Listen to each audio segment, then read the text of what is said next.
To fa wata sabuwa asirin shugaban 'yan bindiga ya tonu. Shi dai wannan shugaban 'yan bindiga lalle ya kwashe aƙalla shekaru 10 yana harkar garkuwa da mutane. Duk da sojoji sun tambaye shi shin ya kai aƙalla shekaru nawa yana wannan harkar, lalle da kanshi ya faɗi cewar lalle shekaru 10 ne. Sannan kuma an tambaye shi ya taɓa kashe mutane nawa, da kanshi ya ce lalle bai san ko iya mutum nawa ya kashe ba, tunda babu ta yadda za a yi wannan abu ya riga ya ɗauke shi sana'a ne, kuma kullum suna fita wannan harkar ta garkuwa da mutane, suna kama mutane suna kashewa, babu ta yadda za a yi ya san iyakar mutanen da yake kashewa. Abin da zai baka haushi, lalle wannan shugaban 'yan bindigan shin an tambaye shi shin lalle shi bai tsoron mutuwa ne ko shi ba zai mutu bane yake kama mutane yana kashewa, inda yace lalle yana tsoron mutuwa kuma ya tabbatar cewar shi ma zai mutu, tunda ko da wani lokaci ya ce suna kama mutane suna kashewa, kuma lalle su ma ana kama wasu daga cikinsu ana kashewa. Abin da zai baka haushi shine lalle wannan shugaban 'yan bindigan tun kafin kuri ya ƙure masa ya kamata a ce shi ma lokacin da ya ga ana sulhu a jihar Katsina, to lalle shi ma a ce ya miƙa wuyansa an yi sulhu da shi. To amma kuma saboda tsabar tsaurin kai, wannan shugaban 'yan bindiga tare da shi da yaransa kwata-kwata bai zo wajen sulhu ba, inda ya je ya ci gaba da kai hare-hare a jihar Katsina, a ƙarshe kuma har asirin shi ya tonu ya shiga hannun jami'an tsaro. To kaga yanzu dole a ce an hukunta shi, amma su shugaban 'yan bindiga Adamu Aleru lalle tunda sun riga sun zo wajen wannan sulhu, duk irin mutanen da suka kashe lalle a nan duniya babu wani hukunci da za a yi musu, sun riga sun ci banza, kuma haka za su je su ci gaba da rayuwarsu. To amma sai dai wannan sulhu da mutane suke gani, suna ganin kamar an yi sulhu ne ba don Allah ba, kuma mutane nan gaba kaɗan lalle suna hangen cewar wannan hare-hare da 'yan bindiga zai iya dawowa bayan cewar idan an gama zaben shekara ta 2007, domin ana hangen cewar lalle wannan sasanci da ake yi da 'yan bindiga duk ana yin shi ne saboda lokacin zaɓe in ya zo a yi shi cikin kwanciyar hankali ba tare da an samu wasu matsaloli ba, domin ko da wani lokaci idan aka ce 'yan bindigan nan suna ci gaba da kai hare-hare kuma lalle Bola Ahmed Tinubu yana kan mulki, to lokacin zaɓe lalle an san cewa 'yan arewacin Najeriya ba su taɓa fitowa su zaɓe shi ba. To amma idan aka ce yanzu an yi sulhu da wayannan 'yan bindiga, lalle tsaro ya samu 100%, to lalle shugaban ƙasar Najeriya Bola Ahmed Tinubu kaga za a ga zai alfahari da haka, kuma ko da lokacin zaɓe ya zo lalle za a ce lalle wannan hare-hare an daina kai shi. To kaga da wannan zai amfani ya ce lalle a ƙara zaɓar sama, inda ma ake kai hare-haren sauran wa'inda ba su tuba ba, lalle su ma za a yi ƙoƙarin a tabbatar da cewar sun tuba. Ko da wani lokaci za ka ga shugabannin ƙasar nan idan za su hau mulki lalle sukan matalakawa alƙawari, lalle za a samar da tsaro 100%, sannan kuma wutar nefa za ta inganta ƙasar nan tamu, sannan za a gyaggyara makarantu kuma a gina sababbi. Ko da wani lokaci wannan alƙawarin shugabannin ƙasa suke ɗauka, amma abin da zai baka haushi, duk wanda ya zo sai ya zo ya kwashe shekaru 8, sai kaga abu ɗaya babu ƙwaya ɗaya wanda aka inganta. Ku duba ku ga Umaru Musa Yar'adua lokacin da ya karɓi wannan mulkin ƙasa, ba a taɓa mai zargin cewa lalle zai kawo gyara a ƙasar nan 100% ba. To amma kuma da ya hau mulkin sai gashi shine ya ƙoƙarin ya mana gyara a wannan ƙasa tamu. To amma kuma Allah bai mashi ɗan kwana ba, tunda kuna ganin a lokacin akwai wasu abubuwa da yake lalle zai yi ƙwaya 7 a ƙasar nan tamu Najeriya, inda yace har da janyo ruwa tun daga Legas a jawo shi ya zo nan arewa, domin su kansu Legas babu wani abu da suke jin daɗin sa irin wannan ruwa da yake yankin su. Ko da wani lokaci duk wani kaya da za a iya shigowa da shi ƙasar nan tamu Najeriya lalle ta cikin ruwa yake biyowa. Sannan yau kuma idan aka ce lalle ruwa ya zo a arewacin Najeriya, da dama mutanenmu waɗanda suke nan suke zaman banza za su dinga shiga cikin wannan ruwa suna kamo kifaye, sannan kuma da dama mutanenmu za su dinga dama uwar za su dinga ƙetarawa ƙasashen waje, suna zuwa suna yin kasuwanci kuma suna zuwa suna dawowa. To amma yanzu saboda rashin wannan ruwa da babu, da dama wasu abubuwa nan a arewacin Najeriya mun samu tauyewarsa, domin yau idan aka ce muna dam irin na Legas, hatta wannan noman rani da kake gani akwai dubbunin mutane lalle wanda za su ci gaba da noman rani 100%. Kaga kuma yanzu su kudancin Najeriya mafi yawanci babu ruwansu da wannan 'yan bindigan da suke kai hare-hare, suna kama mutane suna kashewa. Mafi yawanci 'yan bindigan su wanda ya kirkiro mutum ɗaya ne, kuma an riga an kama shugaban su tuntuni yana nan tsare. Wannan masu san lalle sai an raba wannan ƙasa ta fara tun tsohon mulkin shugaban ƙasar Najeriya Muhammadu Buhari, inda aka kama shi gashi dai mai laifi ne, amma duk da 'yan uwan shi Yarbawa sun haɗa kai 100%, lalle ba su son a ɗaure wannan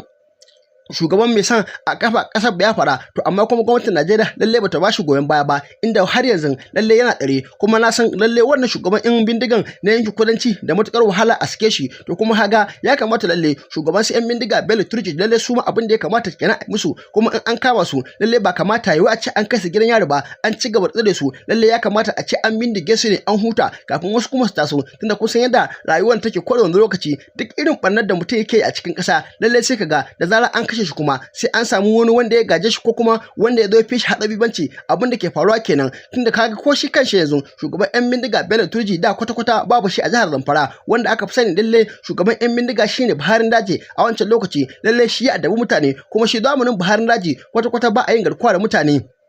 lalle sai dai a kama mutane lalle a musu dukan ɗaya ko in sun sa kan sun yi noma lalle a sa shanu su cinye wannan kayan gona abinda Buharin Daji kenan ya fi a wancan lokaci sai kuma sata shanun mutane amma mafi yawanci ba a cika satar mutum a ce an kashi daji an tsare shi ba domin a biya kuɗin fasa kamar yadda Bello Turji yake yi wannan iskanci lalle zuwan Bello Turji ne harkar garkuwa da mutane lalle ta yawa a yankin Zamfara wanda kuma kullum suna cikin wannan fargaba duk da dai yanzu kwanan nan dai an yi sulhu da yan bindiga a jihar Kaduna to amma lalle su jihar Zamfara har yanzu shiru kwanakin baya dai babban malamin addini Sheikh Yusuf Musa Asadu Sunna lalle ya ce ya shiga yankin Zamfara domin a samu a sulhu da shugaban yan bindiga Bello Turji wanda a wannan lokaci lalle shugaban yan bindiga Bello Turji ya dauki alƙawarin cewa lalle za a yi wannan sulhu da shi tunda har mutanen ma da ya kama lalle ya saki sama da mutum 200 to amma kuma daga baya wannan maganar sulhu sai aka ji shiru har yanzu ba a san inda aka kwana ba amma dai kowa ya zira ido shin ya gani shin wannan sulhu da aka ce za a yi da shugaban yan bindiga Bello Turji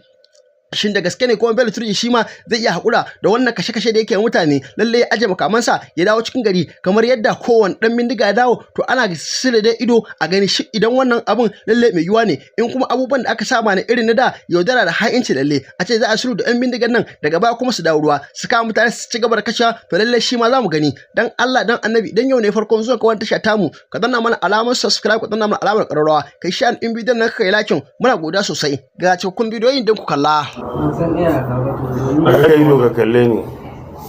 sau nawa ka yi kidnapping na mutane. Gaskiya ban san iyaka ba tunda domin ne abinda kake kullum aikinka ba ka birga ba za ka gane iya adadin aikin mutanen da kake kama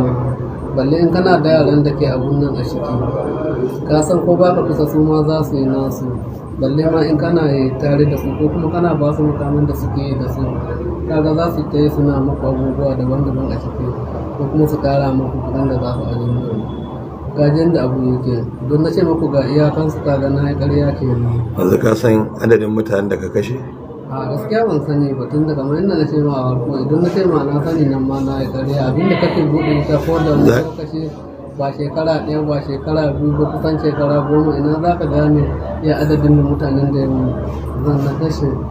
kuma ka san ko shekara ɗaya ai tana da yawa a cikin ayyuka na mutum zai yi a shekara ɗaya balle shekara 10. Yanzu kai in ka kama in an ce maka dan Allah dan annabi kana bari? Ana ne dan Allah dan annabi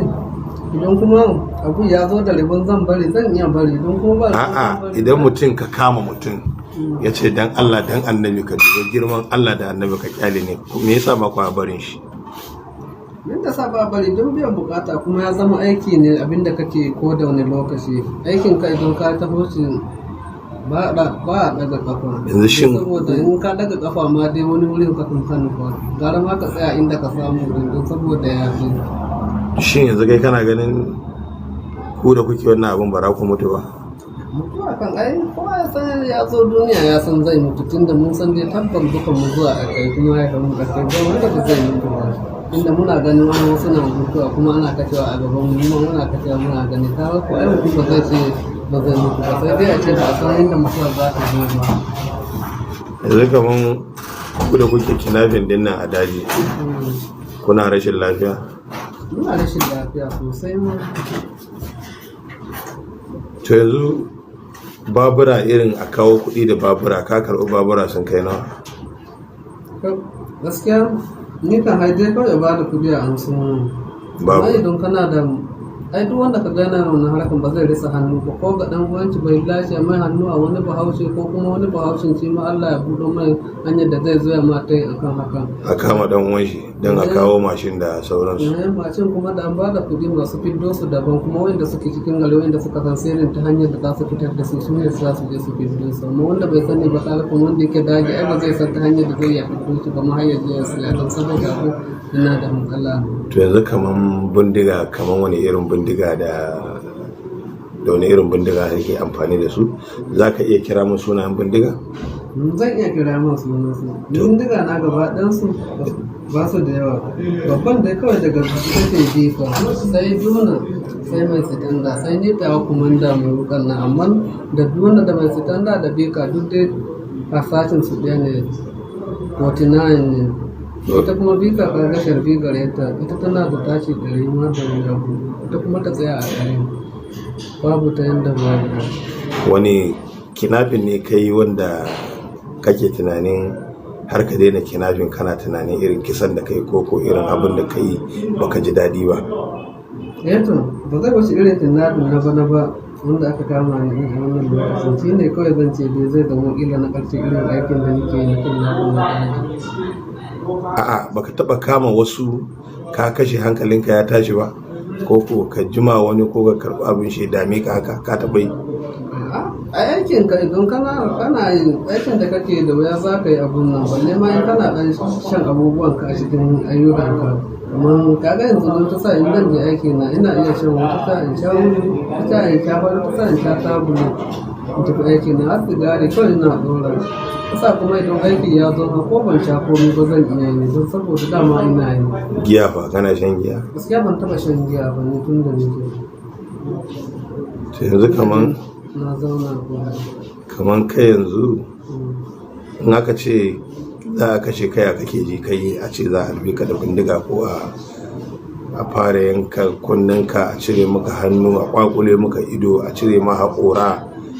a cire maka gabanka, a fara maka bit by bit, ya za ka ji? Iya fi ƙarfi na riga na zo hannu, ai dai kawai dangane ga Allah in sa ido gani tun da na riga na zo hannu, idan kuma akwai hanyar fita inda ta dan fita in kare kaina ko kuma in fita ai zan iya yi, don kuma babu ba ai kaga dole ne ka kai kamar inda na san nema ina kama su suna son su gudu ba za su gudu ba, dole sai sun zo hannu. To don saboda haka to ka gani ba inda zan yi idan na zo hannu, idan kuma da ban zo hannu ba ka san